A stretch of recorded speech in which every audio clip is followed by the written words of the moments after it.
Hi friends, welcome back to another Bible time. Man, I missed you last week, but I am so glad to be back with you today. Today we are starting our Advent series, and this is just a few weeks long. So don't expect this to last 8 weeks like the question series did. This is a lot shorter because it only takes us up until Christmas. Now, Advent, most of you have probably heard that word before. Advent means coming.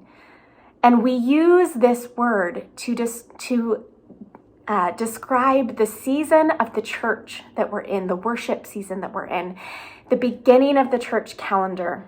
And Advent, or coming, is when we prepare our hearts and our minds and even our church buildings and our homes to celebrate the coming of who?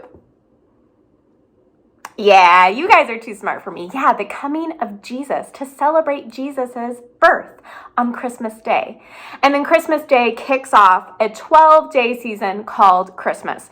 Don't let anyone tell you that Christmas is a day, not a season. It is a season in the church calendar, and it's 12 days long. But right now we're still in Advent. And so during our Advent series, each week, I'm going to light a candle, and we're going to talk about the different candles of Advent and what they mean. Now, I don't have a full Advent set like we have at church with the 3 purple candles, the 1 pink candle, and the 1 white candle in the middle. I just have this lowly candle. So I'll be using the same candle every week, but we will talk about what the different candles mean. So, to start our time today, I'm going to light this Advent candle as we remember that Christ has come and he will come again. You see, Advent isn't only a season when we remember that Christ came and where we prepare to celebrate Christmas.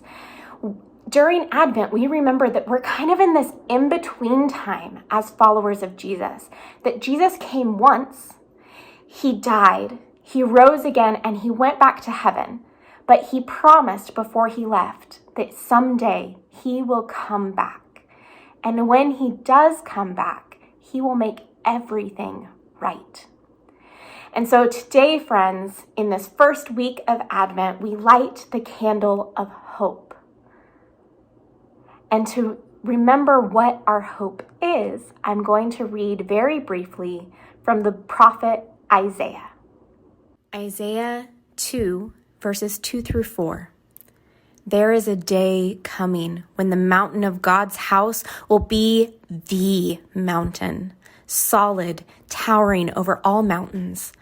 All nations will river toward it. People from all over set out for it. They'll say, "Come, let's climb God's mountain, go to the house of the God of Jacob.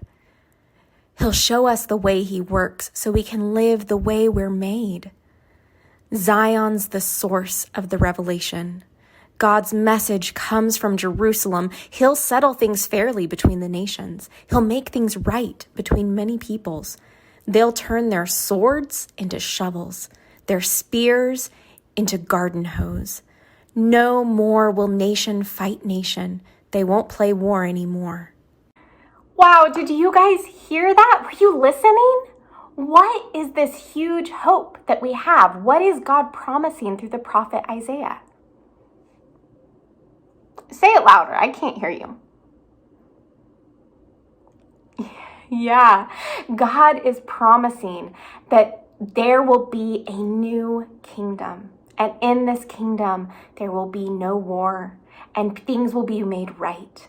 We have a hope through Jesus that things will be okay.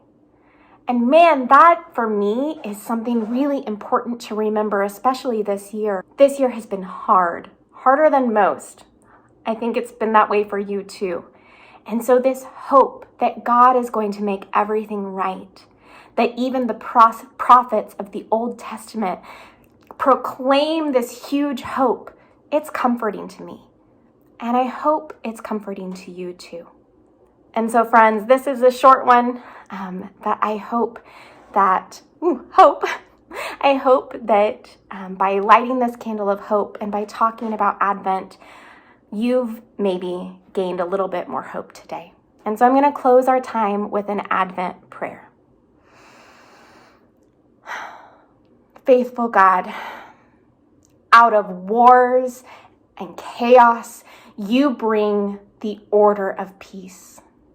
Renew us in hope that we may work toward Christ's advent of peace among all nations. God of promise, God of hope, into our darkness, come. Amen. I'll see you soon, friends.